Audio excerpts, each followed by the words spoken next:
পদবরোধ সফল করুন, সফল করুন, সফল করুন। আজকের এই পদবরোধ সফল হলো, সফল হলো। আজকের এই পদবরোধ সফল হলো, সফল হলো, সফল হলো। আমরা ঘোষণা রেখেছিলাম শুরুতেই, ভারতীয় জনতা পার্টি সর্বস্তরের সাধারণ জনগণের কাছে আমরা ক্ষমাপ্রার্থী।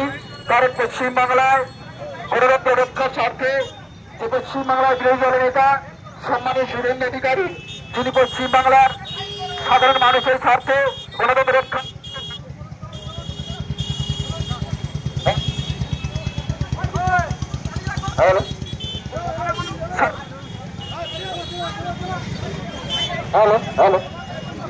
সারা পশ্চিমবাংলায় গণতন্ত্র রক্ষার স্বার্থে সম্মানীয় শুভেন্দু অধিকারী মহাশয়ের উপরে আমরা প্রতিবাদে আমরা এই ময়নায় চৌরাস্তায় প্রতিবাদে পদবরোধ কর্মসূচি করেছিলাম। আমরা ধন্যবাদ জানাবো এদের এলাকার সর্বস্তরের মানুষকে, যারা আমাদের এই পদবরোধ কর্মসূচিতে সর্বার্থকরণে সহযোগিতায় হাত বাড়িয়ে দিয়েছেন। এই পশ্চিমবাংলার যিনি বিরোধী দলনেতা, তার উপরে নির্মমভাবে রোহিঙ্গা মুসলমানদের তারা আক্রান্ত হয়েছে। শুধু বিরোধী দলনেতা যেখানে আক্রান্ত, সেখানে সাধারণ মানুষের উপরে আজকে নিরাপত্তা দেয় যে পুলিশ প্রশাসন সাধারণ মানুষকে নিরাপত্তা দেওয়ার কথা, আজ বিরোধী দলনেতা সম্মানীয় শুভেন্দু অধিকারীর উপরে হামলা হয়েছে।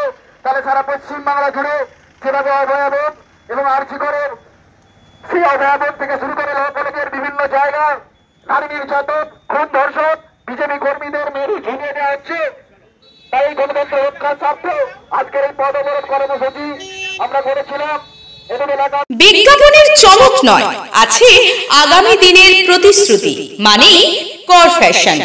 ছেলেদের যাবতীয় নিত্য নতুন পোশাকের বিপুল সম্ভার নিয়ে নবরূপে সজ্জিত কর ফ্যাশন।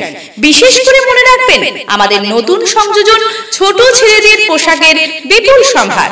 আমাদের ঠিকানা ময়না রবিবারের বাজার। আমাদের আরেকটি শাখা বলাইপন্ডা বাজার, চৌরাস্তার দক্ষিণে ময়না। মনের মতন পোশাক মানেই কর ফ্যাশন।